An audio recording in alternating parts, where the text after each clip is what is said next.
Hello, and welcome to the Sailing and Cruising the East Coast of the United States podcast. I'm Bela and Milke. And I'm Mike Wasserman. This is our podcast about sailing and cruising on the East Coast of the United States. Today, we're going to review the new United States Coast Guard fire extinguisher regulations that went into effect April 20th of this year, which would be 2022, that affect all boaters in the United States. But hey, first, I want to talk about this. Mike, guess where I am as we are recording this on May 5th, 2022? No idea. Are you on the ski slopes? No, I'm not on a chairlift, but this is a remote recording session. I am actually on the boat at the marina. I came out 2 weeks ago to start the commissioning process, the spring commissioning process on the boat. And this is the last phase of that. So I was out 2 weeks ago, and I came out 2 days ago to kind of take care of the last few things. And the boat is actually in the water. So, you know, Mike, the spring commissioning process is interesting, right? I mean, because the boat is taken out of the water in the winter. It's put up on the hard, and you got to winterize everything. I tend to probably over-prepare, and I take a bunch of stuff off the boat. And then in the springtime, I come out and take the cover off and get the boat ready to put in the water, and they put it in the water, and then I come back out and I got to do a whole bunch of stuff to get the boat ready to use. So it's a fair bit of work to do every fall and spring. Have you ever had like a second home or something where you had to do that kind of stuff for the winter if you don't use it 12 months out of the year? No, I'm pretty low. I mean, when I lived in Potsdam, New York, I mean, I had to take the oil out of and drain the gas out of the snowblower in the winter and the rototiller in the summer. But that's about the extent of it, Bela. So this whole thing is a whole different kind of lifestyle for me. But it's interesting. Yeah. But you're in the water, you're in the slip, right? Yeah. So we're in the water. I'm in the slip. You know, so I brought back all the bedding and the towels and all that kind of stuff, you know, the staples and food that don't need to be refrigerated.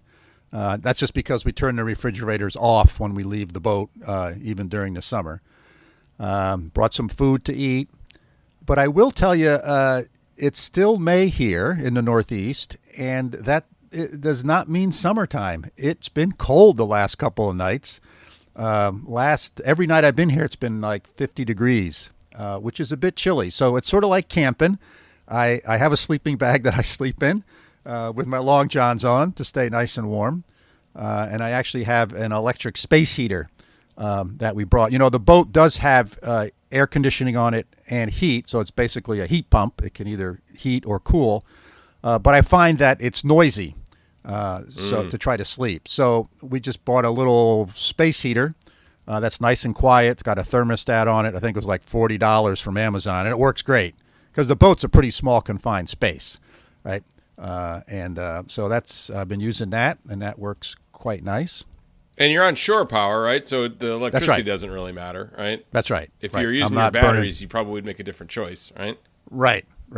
But if you're using batteries, I'd just get a thicker sleeping bag and wear a hat. So let's see, what else did we do? You know, we haven't inspected up the mast, as they say, on the boat since we've owned it. That did get checked when we bought it by the surveyor.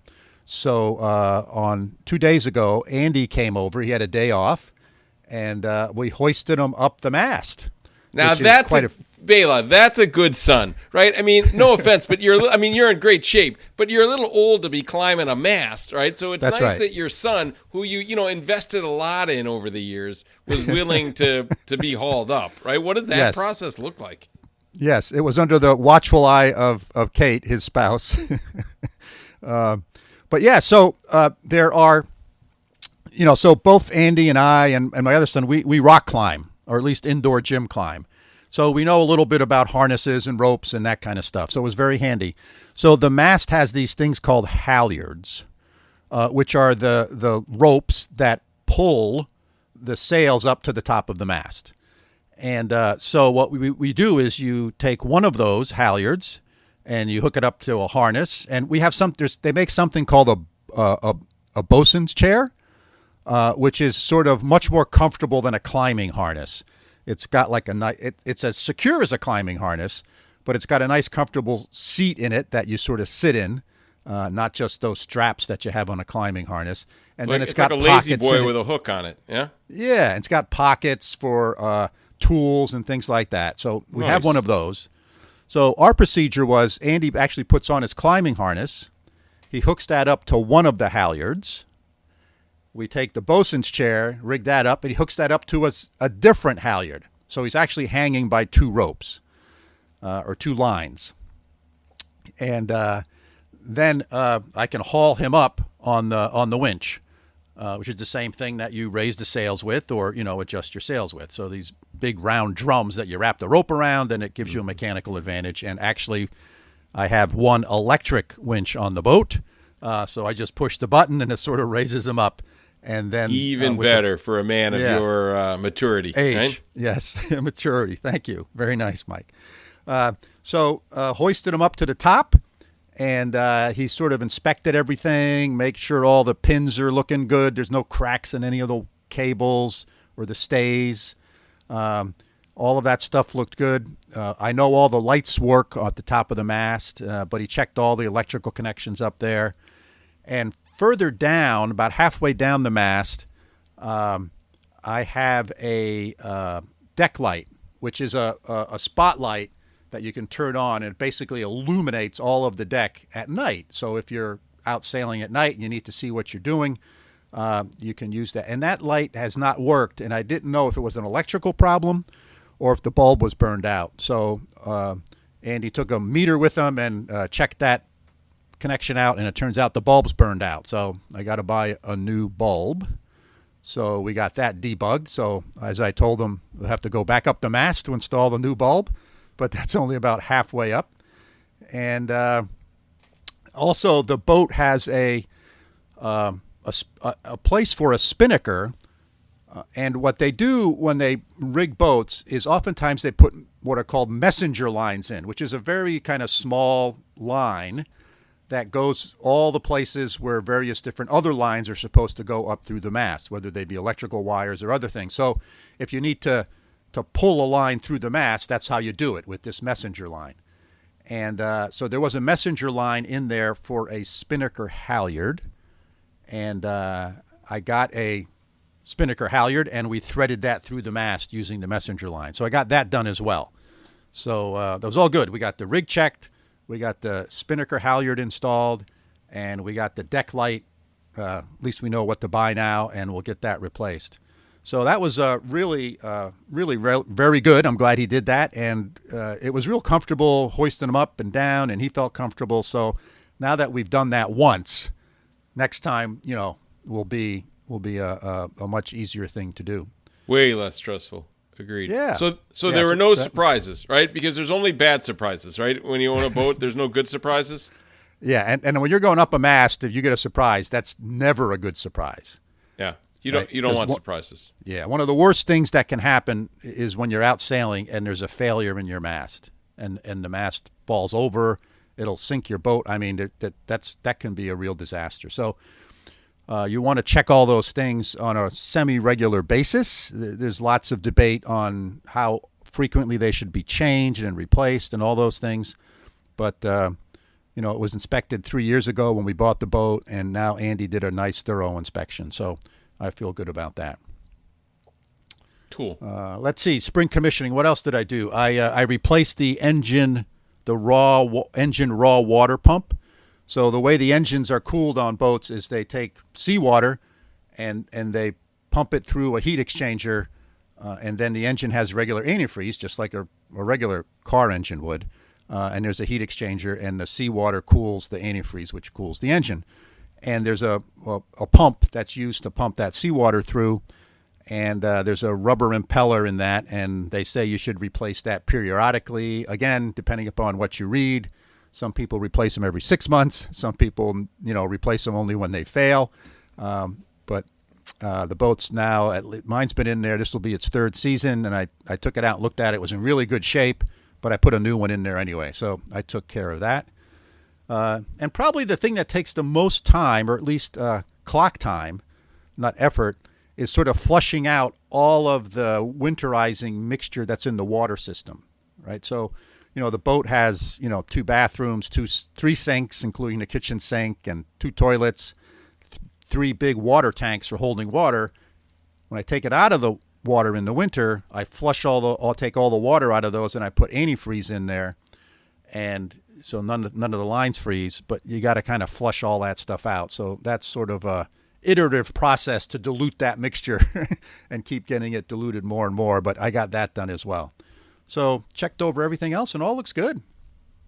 Nice. Now, you told me there's some big deal with fire extinguishers. What's going on there, Bela? Yeah, so the United States Coast Guard came out with some revised regulations about fire extinguishers. So if you have a boat, and it depends on what size it is, you're supposed to have certain amounts and sizes of fire extinguishers. And in the past, the biggest change is that all fire extinguishers now have an expiration date on them. So in the past, as long as they were serviceable, they were okay. And now, after 12 years, you have to replace them, regardless. So all fire extinguishers now have a date of manufacturer stamped on the bottom or someplace on the fire extinguisher. And if it's more than 12 years old, you got to replace it. Now, that sounds really simple, but of course they phase this in over time. So I'll just go through some of those things because this is really important. One of the worst things you can have on a boat is a fire. And you might think to yourself, well, it's just surrounded by water. How bad can that be? Well, it's awful because if the boat catches on fire, they tend to burn really well. And they'll burn right down to the water line, and you got no place to go except in the water. So it's awful. And, I have a diesel engine, so at least the diesel's not that flammable, but if it catches on fire, it will burn. And fiberglass and all the wood on the inside of the boat and everything will burn great. I mean, I've seen some really awful videos of boats burning, and they burn quite well. So you really don't want to have a fire in a boat, so you want to be well prepared. And the best way to do that is by having fire extinguishers. So here's sort of the quick checklist. So first you have to check, are your fire extinguishers Coast Guard approved? Right? Because there is a difference. So you have to have Coast Guard approved fire extinguishers. And they will say on the label if it's Coast Guard approved or not. And you have to remember, all boats are subject to Coast Guard inspection. And, if you're on a small little lake around your neighborhood, there's no Coast Guard there. But out where I am, there's Coast Guard. And, they have been known that they send out the boys they send out the cadets to do some inspections to make sure you have all of the things you're supposed to have on a boat. So first of all, it needs to be Coast Guard approved. And then, is your fire extinguisher serviceable? Regardless of the date, it needs to be serviceable. So what that means is, if you remember, all fire extinguishers have a pressure gauge on them. And it's pretty simple. If it's in the green, typically, it means it's okay. If it's in the red, it's not serviceable. They all have a lock pin on them, and that lock pin needs to be in place. That's how you know it hasn't been used, right? Because once you pull that lock pin, it's been used. And even though the pressure's good, typically the seal has been broken that maintains the pressure, and the pressure will slowly go down. You got to make sure the discharge nozzle is clean and free of any obstructions. And make sure the fire extinguisher doesn't show any significant signs of corrosion or damage, right? Does it have a dent in it? Is something broken on it? And out in the salt water, of course, things can corrode. So it needs to be serviceable. So if your fire extinguisher has a date stamp, is it less than 12 years old? It's typically on the bottom. And I actually checked mine, right? All of mine have the number 12 on the bottom. And at first I didn't know what that was. I thought that was, whoever made it or something like that. But it actually stands for 2012. So that's when the fire extinguisher was made. So I have 2 more years on my fire extinguishers before I have to replace them, because then they'll be 12 years or older. And then there's different classes of fire extinguishers, right? So there's Class A, which puts out water, typically. Typically has water in it, and it puts out wood and paper fires. Then there's Class B, which is good for flammable liquids like grease, gasoline, or oil, right? So a kitchen fire, where you have a grease fire, you want to have a class B. And then class C is good for electrical fires. And you can buy fire extinguishers that have multiple classes. So you can buy one that is class ABC or BC, are very typical, right? ABC or BC. And on a marine boat, on a boat, they have to be at least BC fire extinguishers. So that means they put out flammable liquids and they put out electrical fires. They can also be class ABC, but very common is BC fire extinguishers. That's what you typically see most of the time. And then they come in different sizes. So there's what's called 2A or 10 BC, right? So that would be a BC class fire extinguisher. And a size is a size 2, there's a size 3, there's a size 4, and a size 10, right? The higher the number, the bigger they are, which means the bigger fire they can put out. Those numbers mean something. I don't know exactly what it is, and I don't want to misspeak here. So just know that there's different sizes fire extinguishers.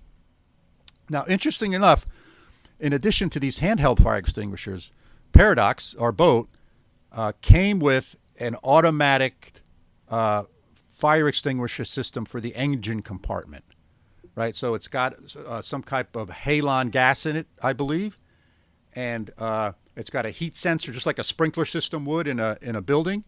And if that heat sensor pops, it discharges the fire extinguisher, right? So it's sort of an automatic way of putting out a fire in the engine compartment. So that was kind of nice. So now let's get into the things you got to think about here, now that we've gone through the types of fire extinguishers. If your boat was built between 1953 and 2017, right, you no need to replace your fire extinguishers until they're outdated, which means 12 years, or they're not serviceable. Then you got to replace them. If your boat's newer than that, right, it should have the same rule basically applies. You don't need to replace them unless it's not serviceable or it's out of date. So the rule is sort of, I don't know why they broke it in two different categories like that. It was confusing to me. But I think the golden rule here is you need to replace them if it's outdated or if it's not serviceable. Because fundamentally, you have a fire extinguisher then that may not be reliable, which that's the worst condition to be in, right? You have a fire and the damn thing won't work. False security. There's sort of a little table that I found. Now, there's one really good source of information for this, and I found it to be not the Coast Guard, but I'm sure it's good there. I found it a little more confusing there. But at Boats US, there's an organization called Boats US, which is like a boat owners association, and they had a very nice explanation of these fire extinguisher rules. So depending upon the length of your boat determines how many and what size fire extinguishers you need. So they break it down into, is it less than 26 feet? Then you need a certain number. If it's greater than 26 feet but less than 40, then you need more fire extinguishers that are larger. And if it's 40 feet to 65 feet, then again, you need even more fire extinguishers and larger ones. I won't go through that table because I think without looking at this chart visually, you can get it really quick, and me trying to explain it will just be confusing. But they have this very nice chart at Boats US. Yeah, and the key is it's not one for everybody. You have to figure out what you got, and then you adjust, and it's pretty clear. So you have to be on top. It's not just one for the whole boat. It's certain types and certain sizes. So you just have to be aware of that. That's right. Interesting. Very well said, Mike. Yep. It depends on the size of the boat, and you need certain sizes and certain types. And, don't screw around with this is my advice, right? And it's better to have more. It's okay to have more fire extinguishers, right? There's nothing wrong with that. And if you get stopped by the Coast Guard and you don't meet these requirements, they can give you a summons, i.e. like a ticket, just like you would for speeding in a car, right? They can give you a ticket that you then got to pay a fine. So it there's many good reasons to do this, and the best reason is for safety, because the worst thing that can happen on a boat is a fire. Yeah. Well, It's really, just the worst thing you can happen almost anywhere is a fire. Let's be honest, right? Fire is never a that's good very thing. true. And it'd be interesting if you had guidelines like this for your house or your apartment, right? It'd be pretty cool. I know I'm kind of somebody that's a little over prepared on these things, but I know that even in my small apartment, I got 4 fire extinguishers, right? I've got 2 in the apartment, one out near my barbecue, and one in the kitchen, which are the 2 most likely places, right, to have a fire, I would think. Yeah. And then I've got one in my car, and then I've got one in my garage. Yeah. That's great. Yeah. It is interesting, right? We have all sorts of regulations about CO2 detectors and smoke alarms and all those types of things for residences, but we do not have them for any fire extinguishers. But for all commercial buildings have to have fire extinguishers. Yeah, commercial we do. Yeah, absolutely. Yeah.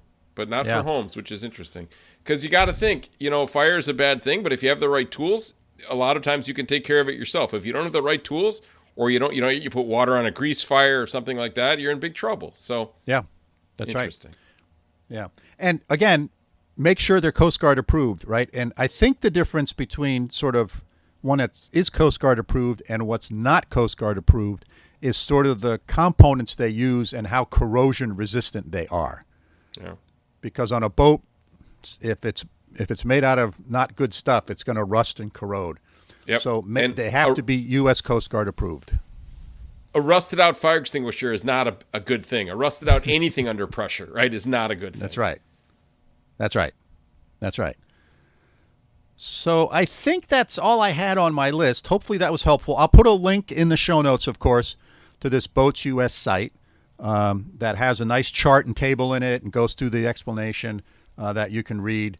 But I think, what do you think? Time to wrap this one up, Mike? Yeah, good, Bela. That was great. Thanks for kind of reminding everybody that these new rules are taking effect, and it's a good thing to think about. I think fire safety, whether you're on a boat or on land or in your car, always a good reminder, Bela. So thanks, listeners. Hope you enjoyed this episode, and having Bela from the boat is a first for this podcast, which is great. We hope you found the conversation interesting and thought-provoking, and as always, if you have questions about what we've discussed, feel free to get in touch with us. Our email is sailingtheeast, that's all one word, @gmail.com. Hey, and if you enjoyed the podcast, hit that follow button on your favorite podcasting application. And if you know of someone that would be a good guest for the show, let us know. I'd love to interview them and have them as a guest. Spring and warm weather is around the corner, even though it's been cool here the last few nights. And it'll get warmer by the time I release this episode. So Paradox is in the water. I'm a happy camper. And so until next time, signing off from upstate New York. Or actually, whoa, wait a minute. You're not in upstate New York, Bela. I'm not in upstate Habits New York. are hard to break. They are. Signing off from Barrington, Rhode Island on Paradox at the marina. And our first remote podcast. Thanks again for listening, and see you soon. Thanks, Bela. Stay warm and stay dry. See you next time.